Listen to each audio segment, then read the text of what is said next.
अच्छा, तो बेसिकली आज हम 8 मार्कर्स सॉल्व करेंगे इलास्टिसिटी के। तो पहले तो मैं 8 मार्क का फॉर्मेट आपको बता रहा हूँ, ये मैं एक ही बार बताऊंगा, उसके बाद जो हम टॉपिक्स पढ़ेंगे बार बार नहीं बताऊंगा। फॉर्मेट बहुत सिंपल है, इसको कॉम्प्लिकेट हम बिल्कुल भी नहीं करेंगे। स्ट्रेट फॉरवर्ड बता रहा हूँ, फॉर्मेट किया सिंपल तरीके से। पेपर 2 में जो आपका सेक्शन बी और सेक्शन सी होता है ना, पेपर पैटर्न में ऑलरेडी आपको बता चुका हूँ पहली क्लास में, तो वो देख लेना अगर देखना हो तो। पेपर 2 में आपके पास जो सेक्शन बी और सेक्शन सी होता है ना, तो उसमें 8 मार्क के सवाल आते हैं। अब वो जो 8 मार्क के सवाल होते हैं, उन 8 मार्क के क्वेश्चंस में 3 असेसमेंट ऑब्जेक्टिव्स हैं जो आपको मीट करने होते हैं। और आपका पहला असेसमेंट ऑब्जेक्टिव जो है वो यहाँ पर होता है K+UN। K+UN का मतलब होता है नॉलेज एंड अंडरस्टैंडिंग, जिसके 3 मार्क्स होते हैं।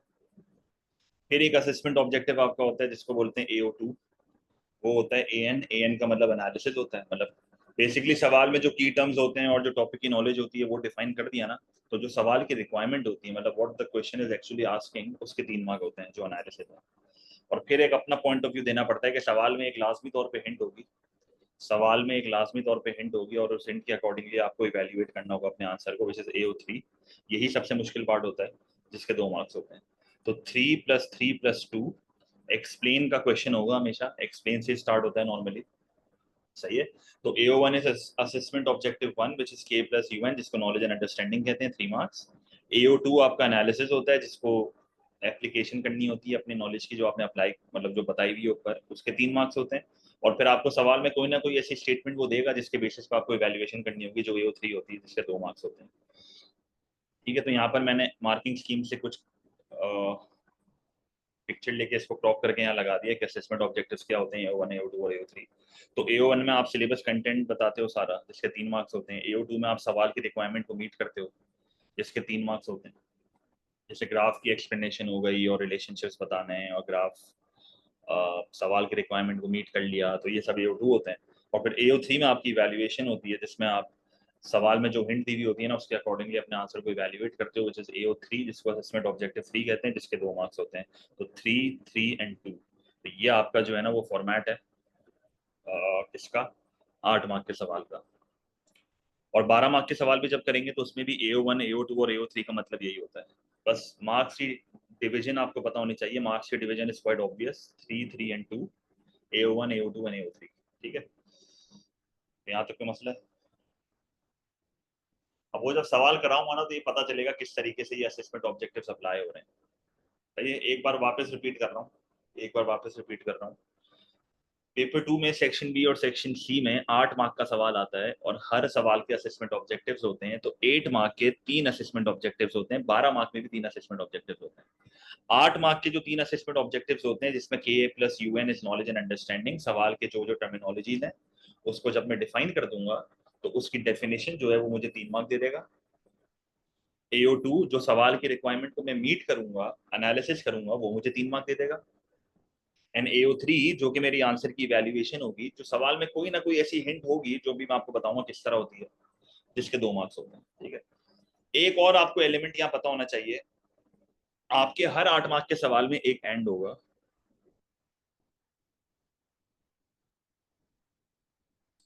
एवरी 8 मार्कर एक बोल्ड एंड होगा, बोल्ड बोल्ड करा हुआ होगा उसमें, तो इसको बोल्ड करा हुआ होगा। ये एंड बहुत इंपॉर्टेंट है। नॉर्मली क्या होता है, ये जो एंड से पहले की स्टेटमेंट होगी ना, सवाल जब मैं आपको पढ़वाऊंगा, 8 मार्क के सवाल में जो एंड से पहले की स्टेटमेंट होगी ना, वो नॉर्मली असेसमेंट ऑब्जेक्टिव 1 होती है नॉर्मली। मतलब 3 में से 2 मार्क तो नॉलेज के वहीं से निकल जाएंगे। और एंड के बाद 1 मार्क नॉलेज का आपको कहीं ना कहीं मिल जाएगा, की टर्म को डिफाइन करना है। नॉलेज के 3 मार्क उठाना बहुत आसान है। एनालिसिस वाला जो सेगमेंट है वो एंड के बाद है, सवाल की जो रिक्वायरमेंट है ना वो एंड के बाद है। मसला ये है कि एंड के बाद जो बोल्ड एंड होगा ना सवाल में, उसके बाद AO2 और AO3 दोनों है। तो आपको बाइफरकेट करना होता है उसको कि AO2 में क्या बताना है, AO3 में क्या बताना है। बच्चे अक्सर क्या करते हैं कि सवाल समझ नहीं पाते और AO2 और AO3 कंबाइन कर देते हैं। AO3 बकायदा तुम्हें अपना पॉइंट बचा के रखना है इवैल्यूएशन के लिए। अगर आपने इवैल्यूएशन के लिए पॉइंट नहीं बचा के रखा ना, तो फिर मसला है, फिर 2 मार्क गए आपके। मैंने आपको पहले ही बोला था 60 मार्क का पेपर है आपका पेपर 2, जिसमें से 16 मार्क 16 मार्क्स इज इवैल्यूएशन। तो इवैल्यूएशन आपने गड़बड़ करी ना पेपर में, आपका ग्रेड गया। ए सिर्फ उसी का आएगा जो इवैल्यूएशन कर सकता है, वरना फिर वही C, D पे आप आ जाओगे या B पे आ जाओगे, A पे नहीं आ सकते आप। तो अब देखो सवाल क्या है, पहला सवाल देखो क्या है, क्वेश्चन नंबर 1। पहले क्वेश्चन नंबर 1 नहीं, पहले क्वेश्चन नंबर 2 करा रहा हूँ। क्वेश्चन नंबर 2 देखो। क्वेश्चन नंबर 2 में कह रहे हैं एक्सप्लेन। एक्सप्लेन से सवाल स्टार्ट होता है तो कितने मार्क का होगा? 8 मार्क का होगा, ठीक है। Explain what is meant bye price elasticity of demand, AO1। अब इम्प्लाइड सी बात है, पीईडी को डिफाइन करोगे तो फॉर्मूला भी बताओगे। तो पीईडी की डेफिनेशन, पीईडी का फॉर्मूला, 2 मार्क आपको मिल गया इधर, तो AO1 के 2 मार्क मैंने साइड पे कर दिए। अच्छा फिर आगे, एंड कंसिडर, ये देखो मैंने बोला था ना बोल्ड एंड होगा एक, and consider which factors are the most important. ये AO3 की हिंट मिल गई यहां पर हमें। सवाल की रिक्वायरमेंट इज फैक्टर्स, AO2 में तुम्हें पीईडी के फैक्टर्स बताने हैं, और मोस्ट इंपॉर्टेंट फैक्टर किधर बताना है? AO3 में। देखो सवाल में तुम ढूंढोगे सीधे factors is AO2, but the most important factor is AO3, evaluation, opinion, conclusion. In determining whether the price elasticity of demand for a good is likely to be relatively elastic, elastic demand की definition AO1, और relatively inelastic, inelastic demand की definition AO1। तो कुल मिला के AO1 के 3 mark कैसे मिल गए? पीईडी की डेफिनेशन, पीईडी का फॉर्मूला, इलास्टिक इनइलास्टिक की डेफिनेशन, 3 मार्क हो गए, साइड पे कर दो। AO2 के 3 मार्क कैसे मिलेंगे? कोई भी 2 फैक्टर करूंगा well explained, any 2 factors should be well explained. देखो एक वेल एक्सप्लेन्ड फैक्टर के ना 2 मार्क मिलते हैं, मतलब आपको AO2 में 3 मार्क चाहिए ना एनालिसिस में, तो फैक्टर्स बताओगे। एक फैक्टर सही से समझाओगे 2 मार्क मिलेंगे, दूसरा फैक्टर सही से समझाओगे 2 मार्क मिलेंगे, तीसरा फैक्टर सही से समझाओगे 2 मार्क मिलेंगे। तो बेसिकली अब आपको डिसाइड करना है फैक्टर कितने बताने हैं। नॉर्मली बच्चा यहाँ पर 2 फैक्टर वेल एक्सप्लेन करता है, 2 फैक्टर वेल एक्सप्लेन करता है। अगर आपने एक फैक्टर को लिमिटेड एक्सप्लेन किया ना तो सिर्फ 1 मार्क मिलेगा। तो मैं नॉर्मली बच्चों को रेकमेंड ये करता हूँ, जब भी इस तरह का सवाल है ना जिसमें पीईडी, पीईएस, वाईडी, एक्सीडी, इनके फैक्टर्स बताने हो, तो फैक्टर्स बताते हुए आप क्या करो, आप 2 फैक्टर को वेल एक्सप्लेन करो और एक फैक्टर का जिक्र कर दो खाली, तो लिमिटेड। तो बेसिकली आप 5 मार्क का AO2 अटेम्प्ट करोगे अगर आप 2 वेल एक्सप्लेन फैक्टर और एक लिमिटेड एक्सप्लेनेशन लिख दो। मैंने लिखा हुआ भी है यहाँ पर, 2 well explain factors and 1 limited explanation. तो फॉर्मेट बहुत सिंपल स्ट्रेट फॉरवर्ड है। अच्छा इस आंसर में एक और चीज समझ लो, डायग्राम की गेम क्या है। डायग्राम आपसे 5% ऐसे सवाल होते हैं एएस में जिसमें वो खुद डायग्राम मांगता है। अब डायग्राम नहीं मांग रहा है इसका मतलब ये नहीं है कि नहीं बनानी, डायग्राम के बगैर आपका आंसर हो ही नहीं सकता है। पर कुछ सवाल ऐसे हैं जहाँ पर डायग्राम नहीं भी होती है, और वो बहुत रेयर सवाल है। ये one of those rare question है जहाँ पर डायग्राम नहीं है। यहाँ पर आपका डायग्राम आंसर को इंप्रूव नहीं करेगा। आप इलास्टिक इन इलास्टिक का डायग्राम बना भी दोगे ना, यहाँ पर कोई फर्क नहीं पड़ना है, क्योंकि आपका आंसर इंप्रूव नहीं हो रहा है। आप बिना डायग्राम के भी फैक्टर समझा सकते हो। Diagram is not important in this question to improve your answer. देखो ग्राफ आपके आंसर को इंप्रूव करता है तो बनाते हैं। 90% ऑफ द क्वेश्चंस में डायग्राम बना के आंसर इंप्रूव होता है। ये 10% रेयरिटी वाला सवाल है जहां पर डायग्राम नहीं बनती है। वो मांगे या ना मांगे आपको डायग्राम बनानी है। कुछ ऐसे रेयर सवाल है जहाँ डायग्राम नहीं है। अभी मैं आपको 13 सवाल कराऊंगा इलास्टिसिटी के 8 मार्कर्स के, आपको खुद समझ आ जाएगा कहाँ बनानी है कहाँ नहीं बनानी है। अब ये वो सवाल है जहाँ पर नहीं बनानी है। तो आप पीईडी की डेफिनेशन लिखोगे, पीईडी का फॉर्मूला लिखोगे, फॉर्मूले से जो वैल्यूज आती है वो बताओगे। क्या वैल्यूज बताओगे भाई? More than 1, less than 1, equals to 1, 0, infinite. फिर बताओ नेगेटिव साइन इग्नोर किया जाता है क्योंकि आंसर पीईडी का हमेशा नेगेटिव ही आता है, तो ये बातें तो पता होनी चाहिए ना, बेसिक बात है। फिर इलास्टिक इन इलास्टिक डिमांड की डेफिनेशन लिखी है आपने। डायग्राम इज ऑप्शनल हियर, मैं अगेन कह रहा हूँ डायग्राम इज ऑप्शनल। मैंने हाईलाइट भी कर दिया और मैं यहाँ पर लिख भी देता हूँ डायग्राम ऑप्शनल है। मेरे हिसाब से इस सवाल में डायग्राम आपके आंसर को इंप्रूव नहीं करेगी, तो मैं नहीं बनवाता। सही है। शुरू शुरू के दिन होते हैं, बच्चों को ब्लेंड करना होता है एएच के साथ, तो शुरू शुरू के दिनों में मैं कहता था हाँ भाई बनाओ। सही है, क्योंकि बिल्कुल अभी आखिरी दिन चल रहे हैं हमारे, तो मैं अब आपको बिल्कुल पेपर पॉइंट ऑफ व्यू से बता रहा हूँ कि नहीं है डायग्राम की जरूरत यहाँ पे, ठीक है। फिर आपने कोई 3 फैक्टर उसको समझाए, 2 वेल एक्सप्लेन्ड है, 1 लिमिटेड एक्सप्लेन्ड है, और अब आपको अपना इवैल्यूएशन देना है। अब आप मुझे यहाँ पर सिंपल सा एक जवाब दे दो, इन तीनों फैक्टर में से सबसे इंपॉर्टेंट फैक्टर कौन सा है? AO2 में तो चलो 3 फैक्टर कोई भी बता देगा, कोई मुश्किल बात नहीं है। AO3 में इन तीनों में से कौन सा इंपॉर्टेंट फैक्टर है? क्योंकि AO3 में क्या बताना है, what is the most important factor. तो what is the most important factor from these 3? सही है। तो मेजॉरिटी बच्चे यहाँ कह रहे हैं availability of substitute is the most important factor. अब अवेलेबिलिटी ऑफ सब्स्टिट्यूट देखो, मोस्ट इंपॉर्टेंट बेटे एक ही हो सकता है, 2 नहीं हो सकते, एक मोस्ट इंपॉर्टेंट होगा।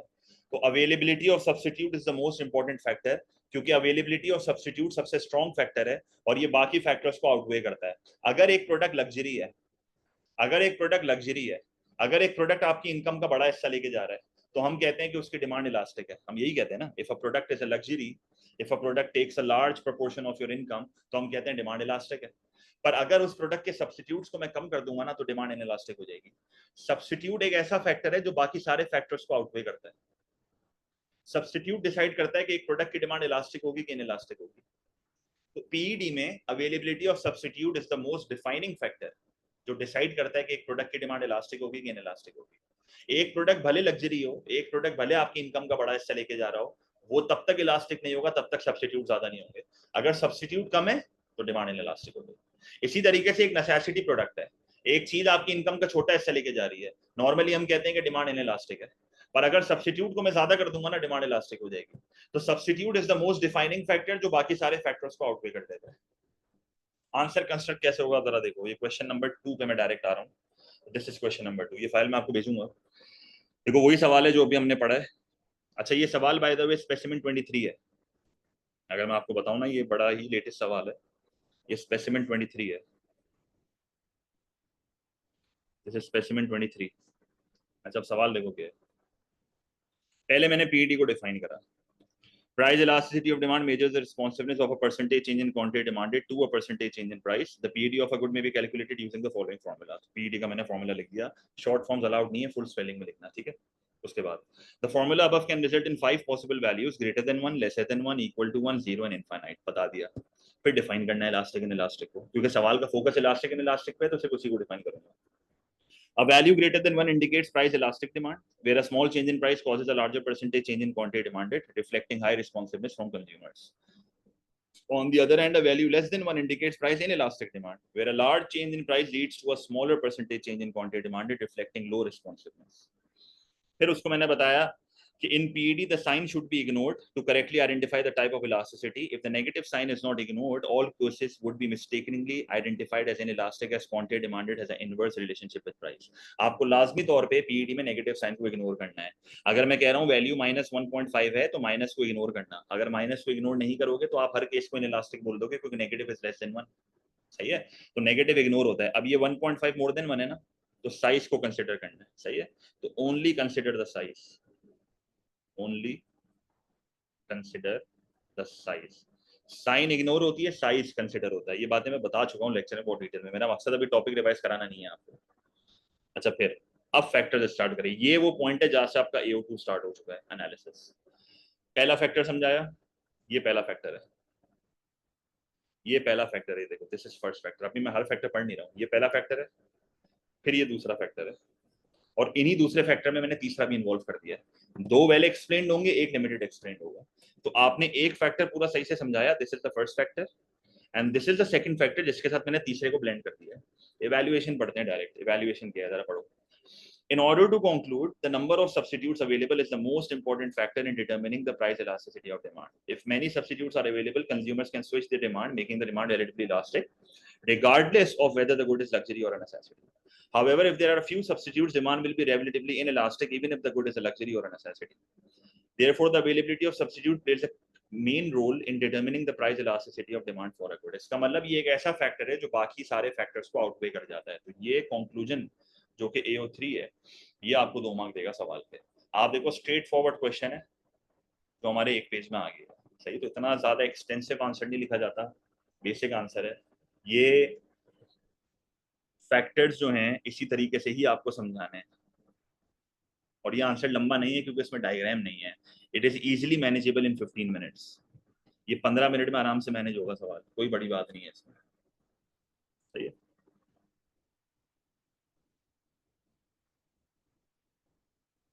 अच्छा अब question 1, explain what is meant by PED and consider whether the number of substitutes available is the most important factor in determining the type of demand for the good. अब question 2 और 1 ना बिल्कुल same है, फर्क खाली इतना है, इसलिए आपको घुमाया इस तरीके से कि AO1 तो देखो पूरा सेम ही रहेगा, AO2 भी पूरा सेम ही रहेगा। अब भले वो आपको सवाल में ये कह रहा है कि क्या नंबर ऑफ सब्स्टिट्यूट अवेलेबल ही सबसे मोस्ट इंपॉर्टेंट फैक्टर है, तो ये तो मैं येस और नो, डिसएग्री, अग्री वाली बात करूंगा AO3 में कि भाई ये है कि नहीं है। पर AO2 में मुझे सब्स्टिट्यूट के साथ कम से कम 2 फैक्टर और तो बताने हैं ना, वरना मैं मोस्ट इंपॉर्टेंट वाला एलिमेंट कैसे बताऊंगा। जब तक सब्स्टिट्यूट के साथ मैं 2 और फैक्टर नहीं बताऊंगा अपनी AO2 में एनालिसिस में, तब तक मैं AO3 पे नहीं पहुंच सकता। इसका मतलब AO1 और AO2 दोनों सवालों का सेम है, AO1 और AO2 दोनों सवालों का सेम है। इसका मतलब ये जो क्वेश्चन नंबर 1 है, क्वेश्चन नंबर 1 में सिर्फ इवैल्यूएशन चेंज हो रहा है, बाकी पूरा आंसर सेम है, सिर्फ इवैल्यूएशन चेंज हो रहा है। तो देखो इवैल्यूएशन क्या है, आप खाली उसको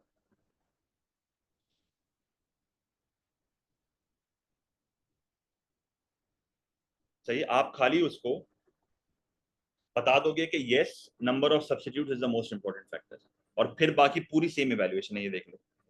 आप उसको बताओगे कि भाई number of substitutes is the most important factor, और उसी को पूरा चिपका दो। यही पूरी इवैल्यूएशन है। मैंने देखा इत्तेफाक से थोड़ा सा डिफरेंट लिखा हुआ है वहाँ पे, पर मैं यही आपके लिए वहाँ चिपका रहा हूँ, आप यही लिखोगे। सही है, एक्जैक्टली सेम इवैल्यूएशन है। अग्री डिसएग्री भी करने की जरूरत नहीं है, जिस तरह की यहाँ पर वर्डिंग है ना,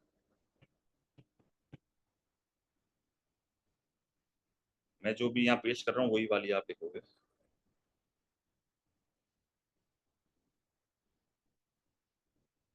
ये एग्जैक्टली यही इवैल्यूएशन आनी है जो उस सवाल की, बिल्कुल सेम है। ठीक है, तो क्वेश्चन 1 और 2 हमारे हो गए। अब हम 3 पे आ रहे हैं। अब क्वेश्चन नंबर 2, अब जरा देखिए, दिस इज क्वेश्चन 3। अभी क्वेश्चन 3 में क्या कर रहा था, जरा सुनना। Explain what is meant bye price elasticity of demand and consider whether a train company should introduce a policy of raising fares, fares का मतलब होता है price, at busy travel times and lowering fares at less busy travel times। अब सवाल को break down करो। Knowledge जहाँ तक हम देखें ना, तो नॉलेज पूरी सेम ही है। पीईडी की डेफिनेशन है, नॉर्मली 8 मार्क के पीईडी के सवाल में इलास्टिक एंड इलास्टिक की बात करता है, तो आपने पीईडी को डिफाइन करा, फॉर्मूला लिखा, इलास्टिसिटीज बता दी। अब मेन सवाल यहाँ पर क्या है कि ये बिजनेस के ओनर की बात कर रहा है। जब भी पीईडी को वो ओनर से लिंक करते, बिजनेस से लिंक करते, प्रोड्यूसर से लिंक करते, कंपनी से लिंक करते, सही है, तो हमेशा रेवेन्यू का एलिमेंट आ जाता है फिर, क्योंकि एक प्रोड्यूसर पीईडी की नॉलेज को अपने रेवेन्यू मैक्सिमाइजेशन के लिए यूज करता है। सही है, तो कह रहा है what is meant by PED, तो पीईडी को डिफाइन करोगे, पीईडी का फॉर्मूला लिखोगे, इलास्टिक एंड इलास्टिक को डिफाइन करोगे, और एम ऑफ द प्रोड्यूसर बता दो, which is to maximise the total revenue. फिर कह रहा है कि बताओ कि क्या एक ट्रेन कंपनी को अपनी प्राइसेस को बढ़ाना चाहिए एट बिजी ट्रेवल टाइम्स। तो आप खुद आइडेंटिफाई करो as a student, assessment objective 2 में। तो बिजी ट्रेवल टाइम एक ऐसा टाइम पीरियड होता है जहां पर ट्रेन की डिमांड इनइलास्टिक होगी, क्योंकि लोगों के पास बिजी ट्रेवल टाइम पे ऑप्शंस कम होंगे, और लेस बिजी ट्रेवल टाइम पे रोडों पे ट्रैफिक कम होती है, तो ट्रेन की डिमांड क्या हो जाएगी, इलास्टिक हो जाएगी। अब आप देखो, ये इन इलास्टिक डिमांड में प्राइस को बढ़ा रहा है, इलास्टिक डिमांड में प्राइस को कम कर रहा है। अब ये सही कर रहा है कि गलत कर रहा है, ये सही कर रहा है कि गलत कर रहा है?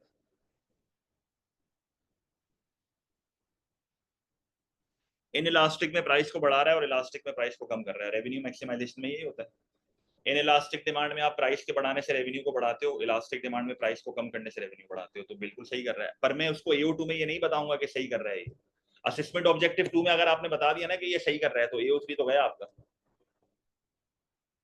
और इन सवालों में डिसएग्री करना चाहिए कि सही नहीं कर रहा।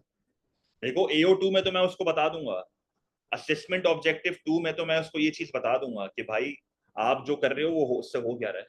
मतलब आप इन इलास्टिक डिमांड में प्राइस को बढ़ाओगे तो आपका रेवेन्यू बढ़ जाएगा, ग्राफिकल एनालिसिस दूंगा, क्योंकि रेवेन्यू वाली चीज विदाउट ग्राफ आप नहीं समझा सकते।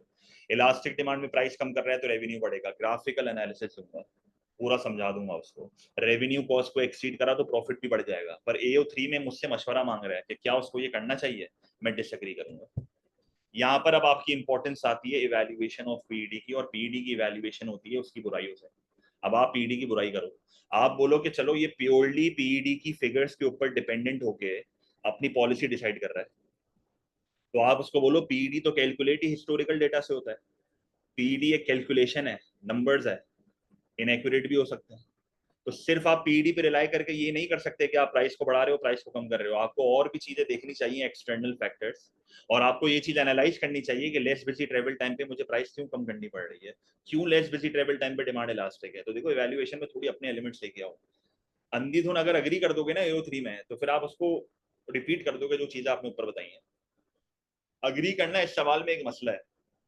देखो, हम पेपर में मार्क्स उठा रहे हैं, आप अग्री करोगे तो आप AO2 की सारी चीजें रिपीट कर दोगे। आपको डिसएग्री करना है, तो आप क्या करोगे, पीईडी को डिफाइन करोगे, इलास्टिसिटीज को डिफाइन करोगे, ट्रेन कंपनी का ऑब्जेक्टिव बता दोगे, फिर आपके 3 डायग्राम आएंगे। एक आपका डायग्राम आएगा कौन सा, इलास्टिक डिमांड का, जिसमें तुम प्राइस को कम करके दिखाओगे। एक तुम्हारा डायग्राम आएगा इन इलास्टिक डिमांड का, जिसमें तुम प्राइस को बढ़ा के दिखाओगे। और एक तुम्हारा डायग्राम 3 आएगा जो कि रिलेशनशिप डायग्राम होता है प्राइस और रेवेन्यू का। इन इलास्टिक डिमांड में पॉजिटिव रिलेशनशिप है तो अपवर्ड स्लोपिंग लाइन है, इलास्टिक डिमांड में नेगेटिव रिलेशनशिप है तो डाउनवर्ड स्लोपिंग लाइन है। Now this diagram is optional, if you want to make it good enough, नहीं बनानी ना बनाओ, दिस ग्राफ इज ऑप्शनल। सही है, तो आपने अपने आंसर को एनालाइज करना स्टार्ट किया और आपने पहले बिजी ट्रेवल टाइम के बारे में बताया कि बिजी ट्रेवल टाइम में डिमांड इनइलास्टिक होती है क्योंकि ट्रैफिक ज्यादा है, और फिर आपने ग्राफ समझा दिया डायग्राम 2। मतलब डायग्राम 2 आपने किस तरह समझाया? If the company increases the fares by a large percentage, the quantity demand will contract by a small percentage, revenue will increase from OPAQ to OP1BQ1। पहले मेरा रेवेन्यू OPAQ था और अब मेरा रेवेन्यू OP1BQ1 हो रहा है। अब यहाँ पर आप एक चीज नोटिस करो, मैंने P2P1 Q2Q1 ये सब नहीं समझाया। क्या P2P1 Q2Q1 मुझे समझाने की जरूरत है इस सवाल में? इस सवाल का मेन एलिमेंट है रेवेन्यू। तो मैं सिर्फ रेवेन्यू के बॉक्सेस के बारे में ग्राफ से लिंक करके दिखाऊंगा। ये P से P1 Q से Q1 मैं नहीं लिखूंगा, ये मेरा वक्त आया होगा। ये सेल्फ एक्सप्लेनेटरी है। ये ग्राफ में उसको नजर आ रहा है कि प्राइस P से P1 जा रही है, क्वांटिटी Q से Q1 जा रही है। सवाल का फोकस रेवेन्यू पे, जो चीज आपके आंसर को इंप्रूव करेगा ग्राफ से सिर्फ वही लिंक करके समझाओ, बाकी चीजें वो खुद देख लेगा। और फिर आपने डायग्राम 3 में लिंक कर दिया कि प्राइस और रेवेन्यू का रिलेशन पॉजिटिव होता है, तो आपने एक TR1 उसको बना के दिखा दिया। सही है?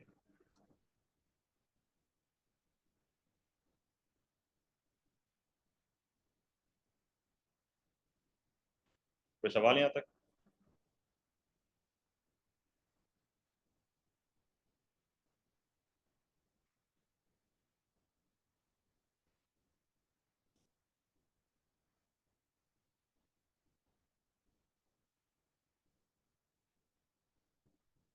इसी तरीके से इलास्टिक डिमांड का बताओगे लिंक करके ग्राफ से प्रॉपर समझा के, ये आप आंसर रीड कर लेना।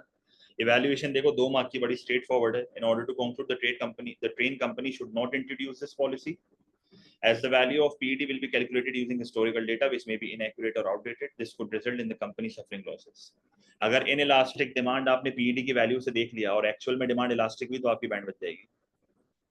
सही है? मैं वही कह रहा हूँ ना बेटा, लाइव डायग्राम 3 इज ऑप्शनल। अगर एक बच्चा बनाना चाहे तो बना ले। 3 आपके आंसर को कोई एक्स्ट्रा इंप्रूव नहीं कर रहा है, तो नहीं भी बनाओगे मसला नहीं है।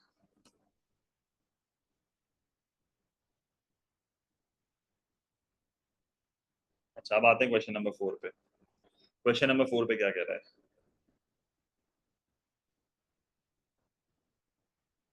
देख लो फॉर्मेट यहाँ पर ये सब मैंने लिखा हुआ है। फॉर्मेट की फाइल अलग भेजूंगा, आंसर की फाइल अलग भेजूंगा, तो आप लिंक करके देख लेना सारी चीजें, तो उससे कोई मसला नहीं आएगा आपको। ये मैंने फॉर्मेट लिखा हुआ है।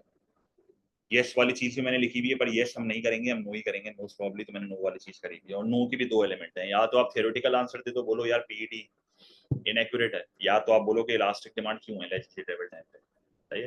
तो आसान वाला वो है जो हमने लिखा हुआ है आंसर में। ठीक है? अच्छा, क्वेश्चन नंबर 4। अब क्वेश्चन नंबर 4 भी एक पास्ट पेपर का रिसेंट क्वेश्चन है। Explain with the help of a formula what is meant bye price elasticity of demand. अब ये नहीं भी लिखता ना फॉर्मूला में, फिर भी बताता। एंड कंसिडर वेदर बिजनेसेस, वापस ये सप्लायर की बात कर रहा है, प्रोड्यूसर की बात कर रहा है, तो रेवेन्यू की बात होगी। May be able to accurately assess the impact of price changes upon the total revenue. कह रहा है प्राइस को चेंज करने से उसके रेवेन्यू पे क्या इंपैक्ट आएगा, क्या वो एक्यूरेटली PET की नॉलेज से बता सकता है? तो AO1 तो सिंपल है यहाँ पे। AO2 में तुम उसको अब इलास्टिक, इन इलास्टिक और यूनिटरी डिमांड भी यहाँ पर आपको बताना चाहिए। Again if a student skips unitary demand, अब ये डिपेंड करता है मार्किंग स्कीम के ऊपर, क्योंकि कुछ सवालों में वो यूनिटरी मांगता है, कुछ सवालों में नहीं मांगता। मेजोरिटी बच्चे इलास्टिक इन इलास्टिक के लिख के आ जाते हैं। मैंने फिर भी यहाँ यूनिटरी डाल दिया है। अगर सवाल ओपन एंडेड हो ना, कि वो PET को रेवेन्यू से लिंक करना हो और आपको डिसाइड करना हो कि कौन सी इलास्टिसिटीज डालनी है, तो फिर आप जो है ना वो यूनिटरी भी डाल देना। और चेंजेस बोल रहा है, अब एक और मसला यहाँ पर है, चेंजेस। सही है? तो आप रेवेन्यू बढ़ा के दिखा दो, मसला नहीं है, रेवेन्यू बढ़ा के दिखा दो। तो क्या करोगे, पहले AO1 दोगे, फिर AO2 में 3 डायग्राम बना के एक एक सारा केस बताओगे। और क्या PET एक्यूरेटली असेस करता है रेवेन्यू को या नहीं करता? वापस डिसएग्री करूंगा AO3 में। AO3 में वापस डिसएग्री करूंगा, बोलूंगा नहीं करता। और वो वही बात करूंगा, हिस्टोरिकल डेटा पे PET निकलता है, इट माइट बी इनएक्यूरेट। सही है? मतलब अगर हम आंसर देखें क्वेश्चन नंबर 4, तो वापस मैंने AO1 पूरा उसको बता दिया, पर इस बार मैंने यूनिटरी डिमांड को भी डिफाइन करा है। ठीक है? 3 डायग्राम्स मैंने यहाँ पर बनाए हुए, 3 डायग्राम्स यहाँ पर मैंने बनाए हुए। एक आपका डायग्राम 1 है जिसमें आप प्राइस कम कर रहे हो, इलास्टिक डिमांड। एक डायग्राम 2 है जिसमें प्राइस बढ़ा रहे हो, इलास्टिक डिमांड। मैंने रेवेन्यू बढ़ा के दिखाएं। और यूनिटरी डिमांड आपको याद हो, प्राइस के चेंज होने से रेवेन्यू पे कोई इंपैक्ट नहीं आता, तो you are already maximising your revenue in the case of unitary demand. If you don't demand unitary demand, वो आपके नसीब के ऊपर है कि उसको यूनिटरी डिमांड सवाल में चाहिए था कि नहीं चाहिए था। 4 ऐसे पास पेपर में क्वेश्चन है, कुछ सवालों में यूनिटरी मांग रहे हैं, कुछ सवालों में नहीं मांग रहा, तो इसकी कोई एक्सप्लेनेशन नहीं है। आपके नसीब के ऊपर, अगर आप यूनिटरी नहीं लिखोगे तो हो सकता है मार्क्स ना कटें। सही है? क्लियर है चीज? सही है। तो सवाल बहुत स्ट्रेट फॉरवर्ड और सिंपल है, कह रहा है कि पीईडी क्या आपके रेवेन्यू को सही से असेस करता है। तो अब ये सही से असेस करने वाली बात तो मैं AO3 में बताऊंगा, किस तरह करता है वो मैं AO2 में बताऊंगा। सही है। मैं तो रेकमेंड करूंगा यूनिटरी भाई, जाहिर सी बात है, भले 2 लाइनों में बता दो, जैसे मैंने 2 लाइनों में बताया भाई, आप देखो 2 लाइनों में बताया भाई ये रहा। तो एक पैराग्राफ आपका इलास्टिक का है, एक आपका इनइलास्टिक का है।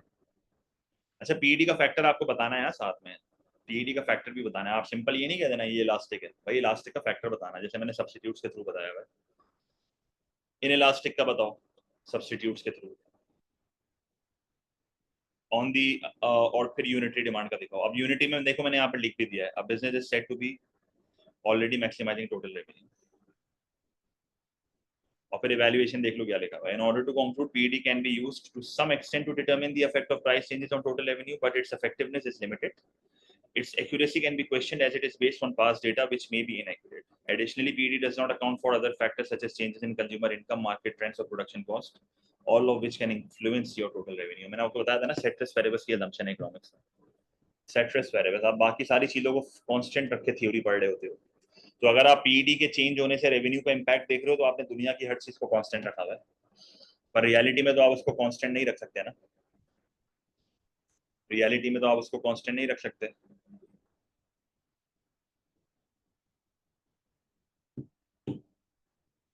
सही, तो दिस इज क्वेश्चन नंबर 4। अच्छा, क्वेश्चन नंबर 5 देख लो। अब ये नवंबर 23 है, पेपर 2 वेरिएंट 2। अब सवाल पढ़ लेते हैं पहले क्या है। With the help of a formula, explain what is meant by the term price elasticity of demand for a product and consider the extent to which, किस हद तक, to which it allows for an entrepreneur to determine the effect of price changes on total expenditure on their product. अब सवाल में ये expenditure लिख रहा है, रेवेन्यू लिख रहा है। अब आपको एज अ स्टूडेंट ये बात पता होनी चाहिए, आपको बिल्कुल लेक्चर में समझाया था ये कि रेवेन्यू और एक्सपेंडिचर एक ही बात है। जो प्रोड्यूसर का रेवेन्यू है वही कंज्यूमर का एक्सपेंडिचर है, पी टाइम्स क्यू होता है ना, पी टाइम्स क्यू होता है। तो जो प्रोड्यूसर का रेवेन्यू है वो ही कंज्यूमर का एक्सपेंडिचर है, और एज अ प्रोड्यूसर आप हमेशा चाहोगे कंज्यूमर का एक्सपेंडिचर बढ़े। एज अ प्रोड्यूसर आप हमेशा चाहोगे कंज्यूमर का एक्सपेंडिचर बढ़े। तो इस सवाल में ना बस आपको एक चीज करनी है, 4 और 5 में कोई फर्क नहीं है। अब नवंबर 23 की जो मार्किंग स्कीम थी ना, नवंबर 23 की जो मार्किंग स्कीम थी उसमें यूनिटरी मेंशन नहीं किया होता, देखो तभी मैं आपको बोल रहा हूँ। अब मैंने तो अकॉर्डिंग टू मार्किंग स्कीम ये फॉर्मेट बनाया था, तो उसकी अकॉर्डिंगली ही आंसर लिखा गया है इसका। मार्किंग स्कीम में यूनिटरी नहीं था तो मैंने नहीं लिखा है, उस वाले सवाल में मार्किंग स्कीम में यूनिटरी था तो मैंने लिखा है। अभी आप डिसाइड करोगे पेपर में आपको यूनिटरी बताना है कि नहीं बताना। सही है। तो आपने जो है वो सारी चीजें डिफाइन कर दी। अब एक चीज आपने यहाँ पर करी है जो कि आपके सवाल के पूरे आगे की चीज को ठीक कर देगा, और वो ये है, the aim of a business is to maximize total revenue which is equal to the consumer's total expenditure. आपने उसको अपने आंसर में ये चीज मेंशन कर देनी है कि रेवेन्यू और एक्सपेंडिचर एक ही चीज है, फिर उसके बाद आप वही आंसर लिखो जो आप नॉर्मली लिखते हो। सही है। तो डायग्राम 1 समझाई, डायग्राम 2 समझाई। प्राइस के गिरने से रेवेन्यू बढ़ता है, प्राइस के बढ़ने से रेवेन्यू बढ़ता है, तो रेवेन्यू एक्सपेंडिचर साथ साथ वर्ड यूज करो। पूरे आंसर में एक्सपेंडिचर का वर्ड यूज करना चाहिए, जैसे मैंने यहाँ पर देखो क्या लिखा हुआ है, this will increase total expenditure and hence increase total revenue, तो मैंने दोनों लिख दिया। एज अ प्रोड्यूसर तो आप यही चाहोगे ना एक्सपेंडिचर बढ़े, तो उसका एक्सपेंडिचर बढ़ेगा तो आपका रेवेन्यू बढ़ेगा, तो बड़ी स्ट्रेट फॉरवर्ड बात है। इलास्टिक का भी बताया, इनइलास्टिक का भी बताया। इवैल्यूएशन में वापस एक बार सवाल पढ़ो, मैंने डिफरेंट इवैल्यूएशन रखवाई है हर आंसर में, इससे ये होगा कि आपको वैरायटी ऑफ इवैल्यूएशंस मिलेगी। सही है, सेम लिखेंगे बिल्कुल। अब क्या कह रहा है, कह रहा है किस हद तक ये एंटरप्रेन्योर को अलाउ करता है, तो बोलो लिमिटेड, लिमिटेड एक्सटेंट है, बहुत बहुत लिमिटेड यूजफुलनेस है पीईडी की। While PED is a valuable tool for producers to analyze the impact of price changes on total expenditure, its effectiveness is limited. देखो बार बार वही लिमिटेड बात करी है आपने, वही आपने लिखा हिस्टोरिकल डेटा है, पास्ट डेटा से बनता है, बाकी सारी दुनियावी चीजों को इग्नोर किया जा रहा है। तो एक बिजनेस को चाहिए कि वो पीईडी के साथ दूसरे मार्केट एनालिसिस को भी इस्तेमाल करे, एक्सटर्नल फैक्टर्स को भी इस्तेमाल करे before making a pricing decision, क्योंकि सिर्फ इसके बेसिस पे अपने प्राइसिंग डिसीजंस को डिसाइड करना आपके लिए बैकफायर कर सकता है। सही है।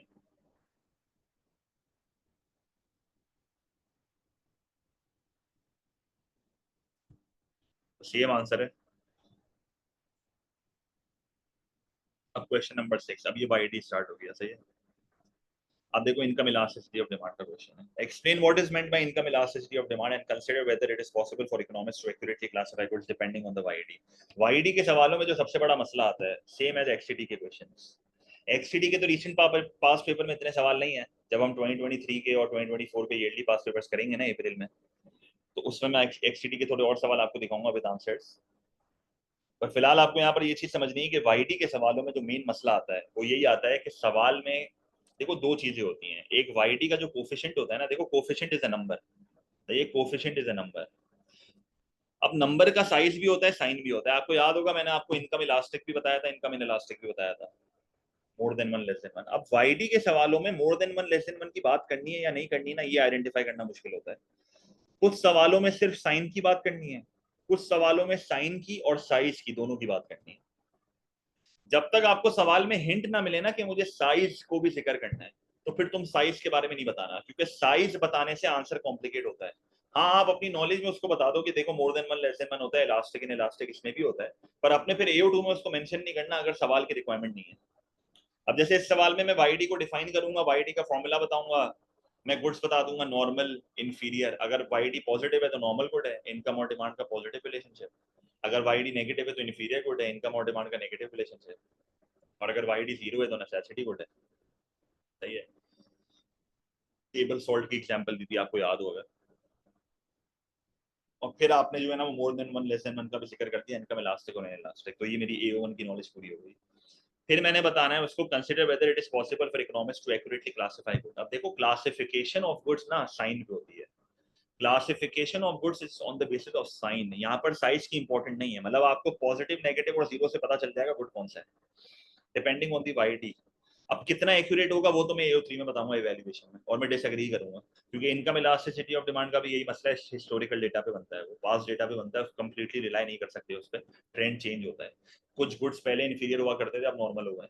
कुछ गुड्स अभी नॉर्मल थे, बाद में इन्फीरियर हो गए, तो ये भी डिपेंड करता है विद टाइम। तो आंसर किस तरह कंस्ट्रक्ट किया जाएगा, डायग्राम्स बनेंगी, सही है। देखो किस तरह होगा, वाईडी को डिफाइन करा, वाईडी का फॉर्मूला बताया, सही है, सारी चीजों को डिफाइन कर दिया, तीन डायग्राम्स बना लिए, एक आपका नॉर्मल है, एक आपका इन्फीरियर और एक आपका नेसेसिटी। एक सैंपल जरूरी है, प्राइवेट पब्लिक ट्रांसपोर्ट दे दिया नॉर्मल इन्फीरियर में, और टेबल सॉल्ट दे दिया नेसेसिटी में। तीनों डायग्राम्स को एक्सप्लेन करा, ये मेरा AO2 पूरा हो गया। साइन के अकॉर्डिंगली मैंने क्लासिफाई कर दिया, सही है, साइन के अकॉर्डिंगली मैंने क्लासिफाई कर दिया, सही है। पॉजिटिव वाईडी, नेगेटिव वाईडी और zero.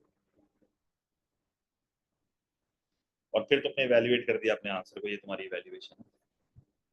In order to conclude, it is difficult for economists to accurately classify goods based on YED, as the data used to calculate YED may be irrelevant or unreliable. Given that it is based on historical trends, these trends may no longer reflect current market conditions, as some determinants of demand may have changed over time. मतलब वही बात है, good पहले normal था, अब inferior हो गया होगा। अच्छा, question number 5, question number 7। Question number 7 थोड़ा टेक्निकल सवाल है, ये जून 2023 का सवाल है। नेसेसिटी का ग्राफ भी नेसेसरी नहीं होता, पर बना लिया करो, मसला नहीं है। मतलब एक स्टूडेंट ने सवाल पूछा कि कल सर क्या ये डायग्राम 3 जरूरी है, तो ये डायग्राम 3 एक तरह से जरूरी समझो, बना लो तो बेहतर है, बच्चे मिस कर जाते हैं ये।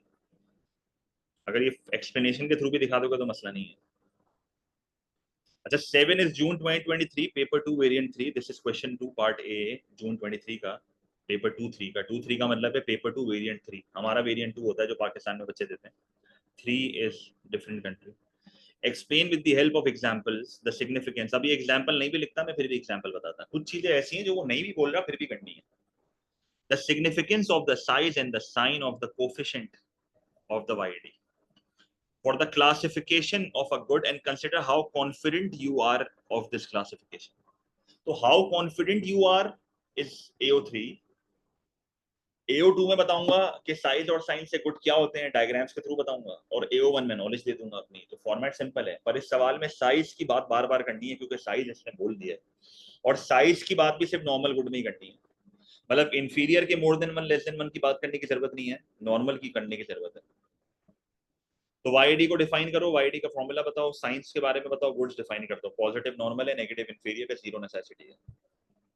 नॉर्मल में more than one normal luxuries होते हैं, सुपीरियर गुड्स होते हैं, जैसे फाइन डाइनिंग। इनकम के चेंज होने से डिमांड में बहुत बड़ा चेंज आता है।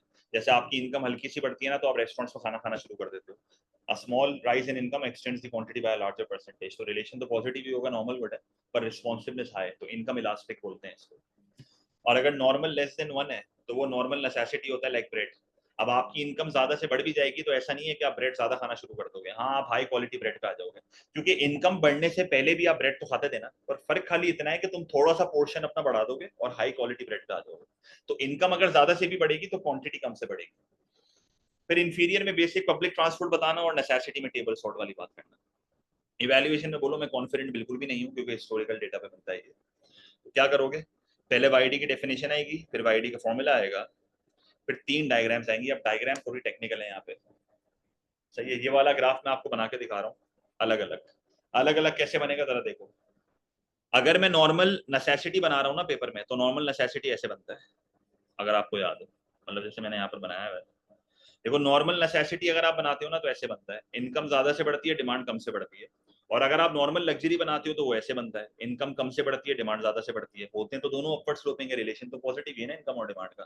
पर पेपर में दो अलग अलग बनाना रेकमेंडेड नहीं है, एक में दिखा दो। एक में कैसे दिखाओगे, आप क्या करो, आप सबसे पहले एक स्टीपर लाइन बनाओ और एक फ्लैटर लाइन बनाओ, तो ये डिमांड हो गया, ये भी डिमांड हो गया। फिर इनके इंटरसेक्शन से एक इनकम निकालो। फिर जब तुम इनकम बढ़ाओगे ना, तो दो अलग अलग इंपैक्ट्स आएंगे। इनकम के बढ़ाने से नॉर्मल नेसेसिटी की डिमांड कम से बढ़ेगी, और नॉर्मल लग्जरी की डिमांड ज्यादा से बढ़ेगी। तो एक ही ग्राफ में मैंने दोनों दिखा दिए। Rather than making two separate diagrams, show it in one diagram.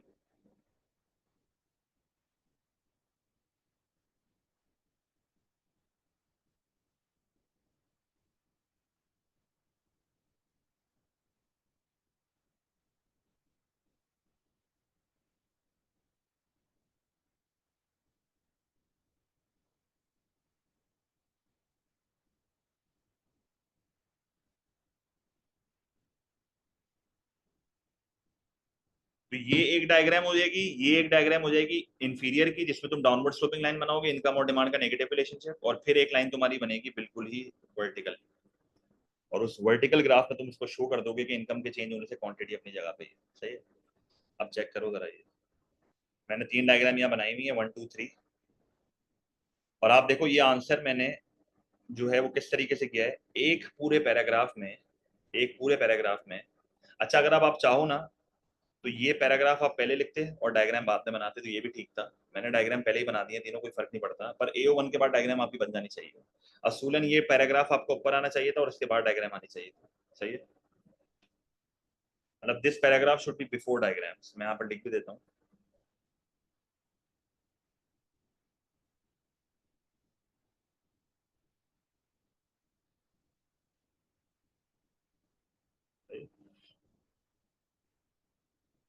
अच्छा, फिर डायग्राम 1 समझाई, डायग्राम 2 समझाई, डायग्राम 3 समझाई, और फिर एंड में कंक्लूड कर दिया। The sign and the size of the YD coefficient are significant for classifying goods as luxury, necessity, and free goods. However, confidence in the classification can be limited because it depends on various factors. For example, the level of income plays a crucial role. अब historical data वाला point भी यहाँ आप लिख सकते हो, जो कि मैंने यहाँ लिखा हुआ है, पर एक इससे अच्छा एक पॉइंट मैंने लिखा हुआ है ऊपर। The level of income plays a crucial role. A good considered a luxury for low-income consumers may be viewed as a necessity for high-income consumers. मतलब बेसिकली कहने का मकसद है, अगर आपकी इनकम बहुत वो है ना, अगर आपकी इनकम बहुत ज्यादा है या आपकी इनकम बहुत कम है, तो आपके लिए गुड्स की डेफिनेशन डिफरेंट होगी। सही है, आपके लिए गुड्स की डेफिनेशन वो होगी, डिफरेंट होगी, सही है। एक गुड जो गरीबों के लिए लग्जरी, अमीरों के लिए नेसेसिटी होगा, या अमीरों के लिए इन्फीरियर होगा, या नेसेसिटी से बेहतर इन्फीरियर लिखना चाहिए वैसे देखा जाए ना।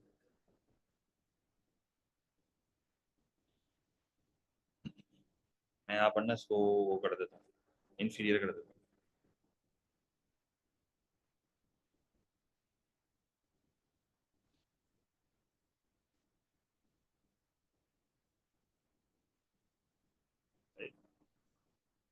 अच्छा फिर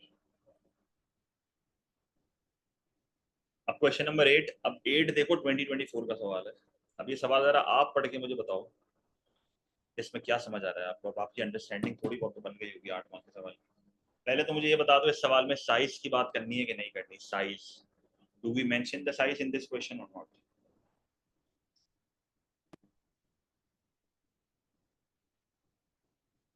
और मुझे बताओ कि साइज की बात अगर कर भी रहे हो या नहीं भी कर रहे हो तो क्यों नहीं कर रहे, और अगर साइज की बात कर रहे हो तो क्यों कर रहे हो।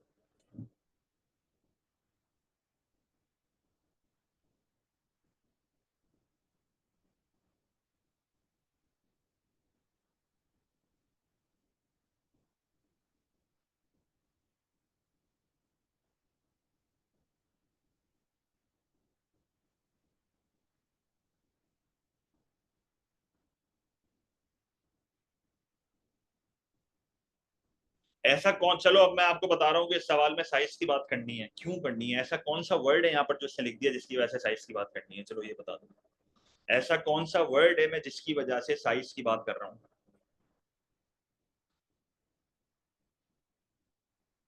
रेट, बिल्कुल एग्जैक्टली रेट। ये रेट का जो वर्ड है ना, रेट, ये मुझे हिंट दे रहा है साइज की बात की करनी। ये जो रेट है ना, रेट, ये मुझे हिंट दे रहा है कि मुझे साइज की बात करनी है।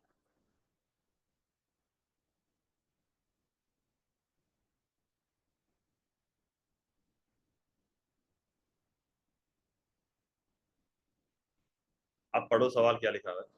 With the help of a formula, explain what is meant by YT for a product and consider the extent to which the demand for a product will always rise at the same rate as the income of the consumers। कह रहा है income के साथ quantity same rate से बढ़ेगी। Income के साथ quantity same rate से बढ़ेगी। अब ये डिपेंड करता है more than money less than money. इसका मतलब साइज की बात इस सवाल में करनी है। कुल मिला के, कुल मिला के जो क्वेश्चन नंबर 7 है और 8 है, दोनों का आंसर सेम है। 7 और 8 का आंसर सेम है। 7 में भी जो बातें करी थी वही बातें 8 में भी करेंगे, और वही सारी बात है जो ऊपर मैंने सारी चीजें करी थी ना, वही मैं यहाँ पर ही कर रहा हूँ। सही है, तो दिस पैरा बिफोर ग्राफ्स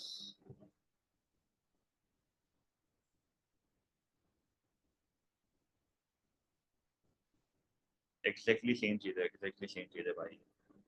सवाल अगर कैच करोगे तो कुछ कर पाओगे पेपर में, वरना कुछ नहीं होगा।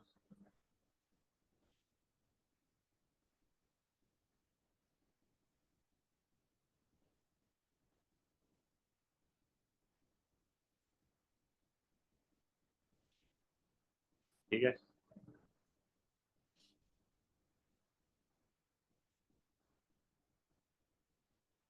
इवैल्यूएशन थोड़ी चेंज है, देख लो। In order to conclude, demand for a product will not always rise at the same rate as the income of its consumers. For normal luxuries, demand tends to increase by a larger percentage. For normal necessities, demand tends to increase by a smaller percentage. Inferior goods experience a decrease in demand as income rises. While YD is a useful tool for understanding the relation between income and demand, other factors such as consumer preferences, market conditions, and the reliability of data should be considered, as they can influence how demand responds to changes in income. देख रहे हो, सवाल की statement से disagree कर दिया मैंने। सवाल के स्टेटमेंट से मैंने डिसएग्री कर दिया। पूछ रहा है ना मुझसे, पूछ रहा है कि क्या सेम रेट से बढ़ेगी, अब मना कर दो भाई, बोलनी पड़ेगी, खत्म। और क्यों नहीं बढ़ेगी बता दो। ऊपर आंसर में मैं बता दिया ना, ऊपर बस समराइज कर दो नीचे। Question number 9। अच्छा, 9 में 2023 का सवाल है ये। एग्जैक्टली मुझे याद नहीं है कौन सा, मैंने लिखना भूल गया हूँ मैं, तो मैंने 2023 लिख दिया। ये है ही 2023 का ही सवाल, नए पैटर्न का सवाल है। With the help of a formula explain the meaning of income elasticity of demand and consider the extent to which a rise in income will increase the consumption of all goods. क्या यहाँ पर size की बात करनी है? क्या इस सवाल में साइज की बात होगी?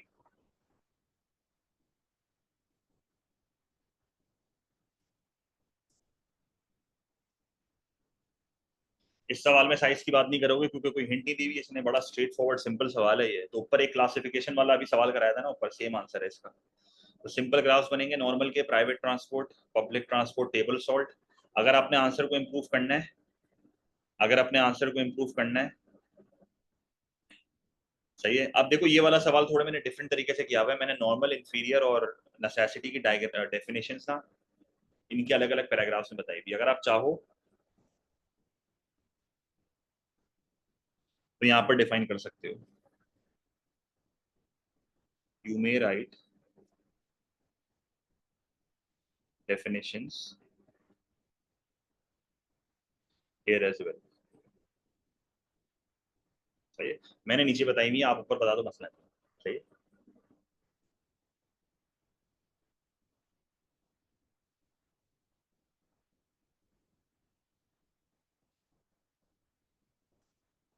तो ये वाला पैराग्राफ है, अगर आप इसको बिफोर कर दो ना, चलो इसको बिल्कुल सिंप्लीफाई कर लेते हैं, आप कंफ्यूज हो जाओगे बाद में।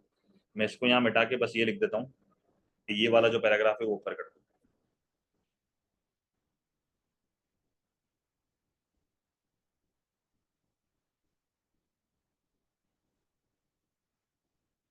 दिस पैरा बिफोर ग्राफ्स, ठीक है। अच्छा, इवैल्यूएशन देख लो। डिसएग्री करना है सवाल की स्टेटमेंट से। A rise in income will not increase the consumption of all types of goods। फिर आगे वही पंचायत करिए, और आंसर के स्टैंडर्ड को बढ़ाने के लिए, इवैल्यूएशन के स्टैंडर्ड को बढ़ाने के लिए इनकम इलास्टिक और इनइलास्टिक का भी जिक्र कर दिया गया है यहाँ पे, ठीक है। इवैल्यूएशन इसकी रीड करते हैं। अच्छा, अब आपका एक सवाल यहाँ पर है क्रॉस इलास्टिसिटी ऑफ डिमांड के ऊपर, जरा देखो क्या लिखा हुआ है।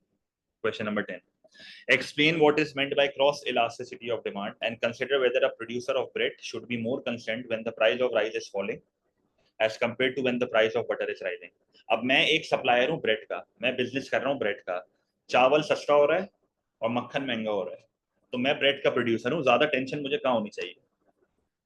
देखो, राइस मेरा सब्सिट्यूट है, रोटी चावल क्या होते हैं, सब्सिट्यूट्स होते हैं। तो चावल जब सस्ता होगा ना तो मेरे प्रोडक्ट की डिमांड कम हो जाएगी, जब चावल सस्ता होगा तो ब्रेड की डिमांड कम हो जाएगी। और मक्खन मेरा कॉम्प्लीमेंट है, बटर इज माई कॉम्प्लीमेंट, जब मेरा कॉम्प्लीमेंट महंगा होगा ना तो इससे भी मेरी डिमांड कम हो जाएगी। तो ब्रेड की बैंड तो दोनों जगह बज रही है, ब्रेड की ब्रांड तो दोनों जगह बज रही है, क्योंकि दोनों जगह पे इसकी डिमांड कम हो रही है। पर ज्यादा टेंशन किधर है, चावल की प्राइस के गिरने से टेंशन है या बटर की प्राइस बढ़ने से टेंशन है।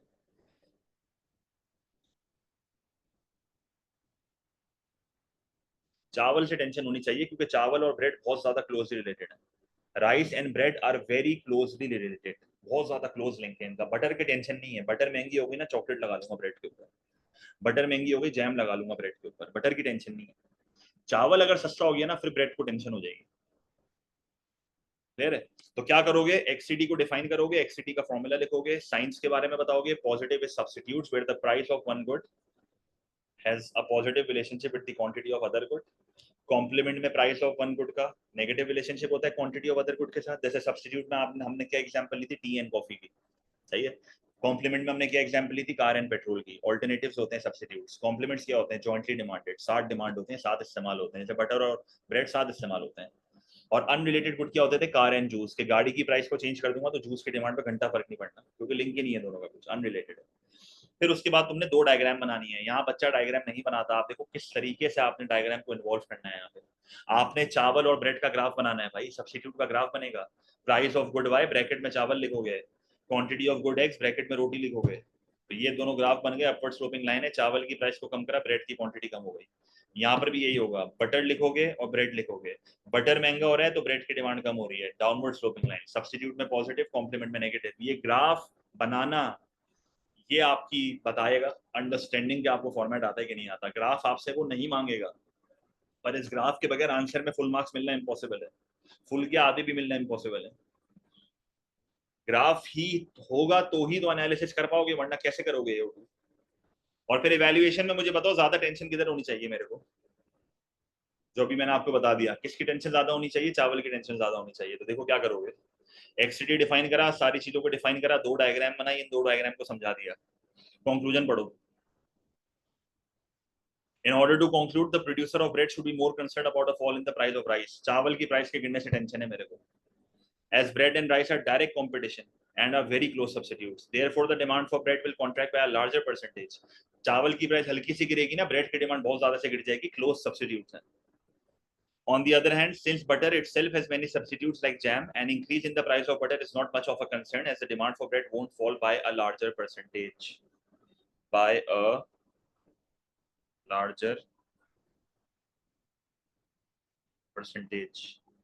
ठीक है, तो परसेंटेज मैंने इधर ही लिख दिया है, यहाँ से इसको मैं हटा देता हूँ वरना आप कंफ्यूज हो जाओगे पढ़ते हुए।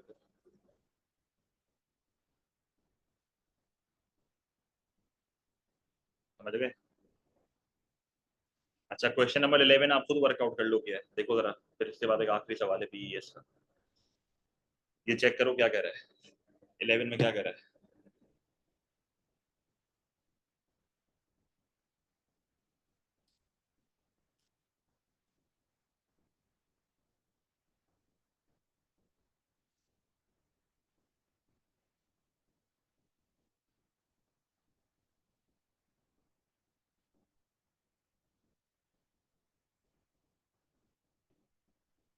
अब देखो बड़ा स्ट्रेट फॉरवर्ड अगेन रिक्वायरमेंट है यहाँ पे।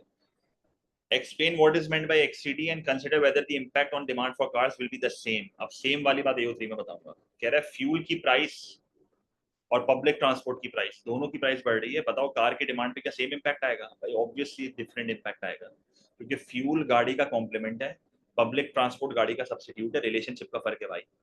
आप फ्यूल की प्राइस को बढ़ाओगे तो गाड़ी की डिमांड कम होगी, आप पब्लिक ट्रांसपोर्ट की प्राइस को बढ़ाओगे तो गाड़ी की डिमांड बढ़ेगी। एक जगह डिमांड गिर रही है, दूसरी जगह डिमांड बढ़ रही है, जमीन आसमान का फर्क है, तो अफेक्ट सेम नहीं होगा। वही आपकी दो डायग्राम है, एक फ्यूल और गाड़ी की और एक पब्लिक ट्रांसपोर्ट और गाड़ी की, एक कॉम्प्लीमेंट का ग्राफ है, एक सब्स्टिट्यूट का ग्राफ है। समझ रहे हो बात? और फिर एंड में वैल्यूएशन दे देना कि भाई इंपैक्ट सेम नहीं होगा, खत्म बात है, depends on the sign of the coefficient. Sign बताएगा आपको कि इंपैक्ट सेम है या नहीं है, पॉजिटिव नेगेटिव रिलेशनशिप की बात करनी। देखो दो डायग्राम बनाई हुई है, दो डायग्राम को एक्सप्लेन करा हुआ है।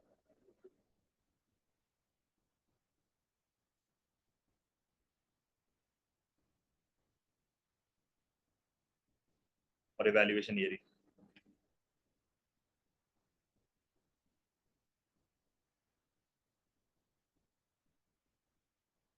एक बार रीड कर लो इवैल्यूएशन।